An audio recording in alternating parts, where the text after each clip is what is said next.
In 1918, Russia's imperial family was executed by the revolutionary Bolsheviks. The Romanovs faced a hail of bullets, but they didn't all die at once. Eyewitness accounts state that after the shooting, Alexei and 3 of his sisters were still alive. They had to be finished off. The Kremlin covered up the story, and 90 years later, it's still unraveling.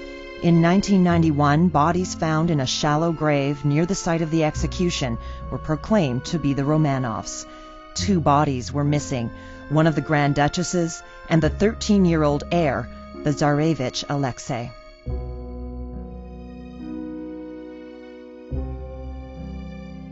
Sandra Romanov says her late husband is the Tsarevich Alexei, that he didn't die with the rest of the family, that he was saved, made his way to Canada, where she met him in White Rock, BC, and married him at the age of 20.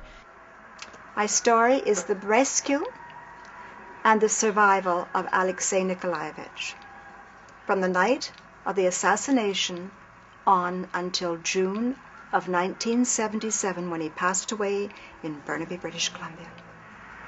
How do you know that he is who he says he is? We'll start with the features. The features, the personal traits, the memories, the wounds, had the memories from the past that would indicate to you that this person is who he claimed to be. Every single point pertaining to my husband matched with Alexei as a child. It was almost as if he had retained everything except just grown older. In addition to that, he died from a deadly blood disease which John Kendrick has traced backwards and answered the questions on Rasputin's miracles. John Kendrick is a Vancouver-based journalist and former radio newsman.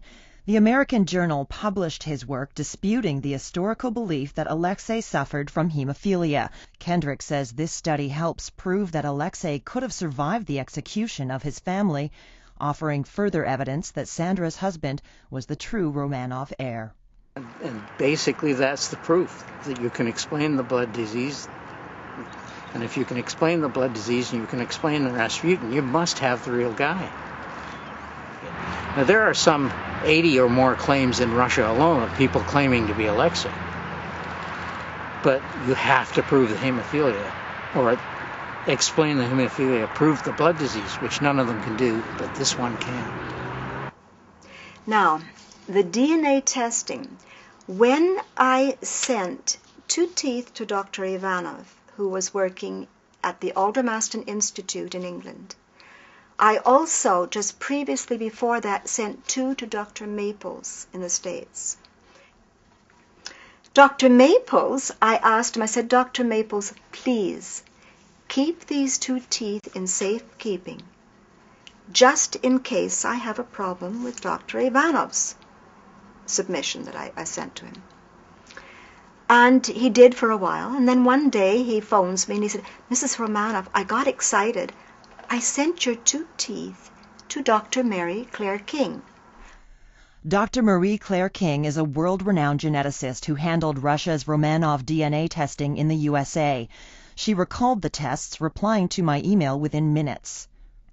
She said, "We did considerable genetic testing for the Romanov family and for various claimants to relationship with the family. It is correct that we received a tooth labeled Alexei Romanov, but that there was not sufficient material to carry out an analysis." Sandra sent the other tooth samples to a Russian doctor in England who was testing Romanov remains. Sandra hasn't heard from him in 13 years. But there is a result out there somewhere, and you don't sit on a negative for 15 years. Well, right now it hangs on what's happening in Yekaterinburg now. Back in July of 2007, somebody found what they think was the missing grave of those 2, but it only has 44 bone fragments and some 7 teeth. My husband was exhumed from the grave years ago. I was working with a man who was ex-RCMP, Mr. Lloyd Monroe.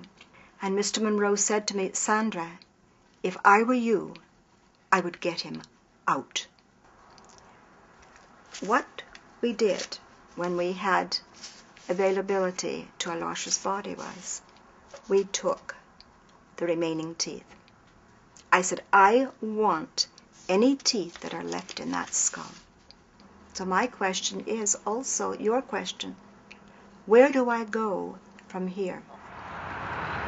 You know, you're trying to rewrite a legend that people don't want you to rewrite. That's the problem. It's next to impossible.